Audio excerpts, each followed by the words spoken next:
I told my friend why I'd never date him, and now everyone says I destroyed him. Last night, I found myself replaying the strangest lunch I've ever had. And honestly, I can't tell if I did the right thing, or if I really did break someone who thought he loved me. I'm 21, he's 23. Let's call him Mark. We've been friends for nearly 10 years. He's been in my life so long, I never once thought our friendship could flip into whatever this is. Yesterday, he asked me to meet him for lunch. He said he had something important to tell me. The way he said it, low, serious, I felt like I already knew where this was going. I sat across from him, trying to act normal. We joked, we ate, we talked about random things. But then, he leaned forward, cleared his throat, and said it. I don't understand why you're dating your boyfriend when I'm clearly the better match for you. I froze.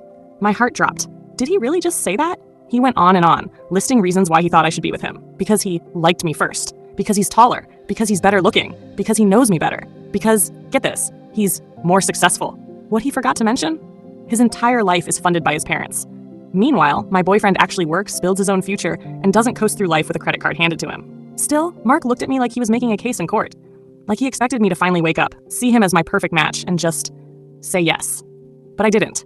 I asked him if he wanted me to be brutally honest. He said yes. So I told him exactly why I could never date him. I reminded him of the way he treated his exes, how he ghosted them, discarded them, expected them to sit around waiting like he was doing them a favor. I told him he was immature, irresponsible, that being with him would be exhausting. That's why I had already started pulling away from our friendship, because I didn't like the man he had become. When I finished, the silence was heavy. He just sat there, no comeback, no smile, nothing. Then, without a word, he stood up, excused himself, and walked out. I thought that was it, that I'd said what needed to be said. But later that night, my phone blew up.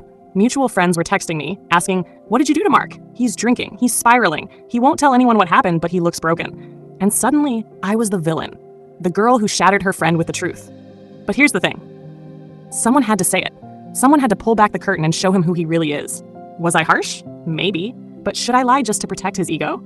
Now my so-called friends are turning on me, saying I broke him, saying I'm heartless. So here I am, wide awake at night, asking myself the question I can't shake.